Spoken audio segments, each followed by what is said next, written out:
अपना यज्ञ भंग हो जाने से मेघनाद बहुत कुपित था, किंतु वह लक्ष्मण का युद्ध में सामना करने के अतिरिक्त और कुछ कर भी नहीं सकता था। मेघनाद बड़ा मायावी योद्धा था।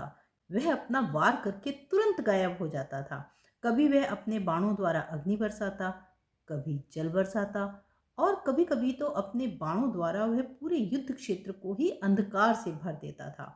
किंतु लक्ष्मण भी बड़े सजग होकर मेघनाद का सामना कर रहे थे।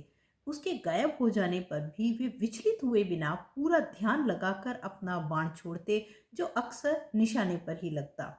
किंतु मेघनाद की माया उन्हें थका तो रही ही थी। विभीषण ने लक्ष्मण को बताया कि मेघनाद की शक्तियों का स्रोत उसका यह रथ है। यदि तुम किसी प्रकार इस रथ को नष्ट कर दो तो उसकी ये शक्तियां क्षीण हो जाएंगी। लक्ष्मण अवसर की तलाश में थे। जैसे ही उन्हें अवसर मिला उन्होंने रथ के पहियों को नष्ट कर दिया। मेघनाद रथ से गिरते गिरते बचा। अब उसे धरती पर कूदना पड़ा। रथ के बिना उसके लिए लड़ना कठिन हो रहा था, इसलिए वह जैसे तैसे भागकर लंका गया और दूसरे रथ पर लौटा। किंतु यह रथ साधारण था, इस पर उसकी कोई माया काम ही नहीं कर रही थी। लक्ष्मण ने उस पर तीरों की वर्षा कर दी और अंत में अपना दिव्य अस्त्र इंद्रास्त्र को संधान कर जो उन्होंने मारा तो वह सीधा मेघनाद के सीने में लगा। मेघनाद धरती पर गिर पड़ा और कुछ ही क्षणों में उसका अंत हो गया। युद्ध में कुंभकर्ण और मेघनाद की मृत्यु के बाद लंका में कोई उल्लेखनीय योद्धा नहीं बचा था।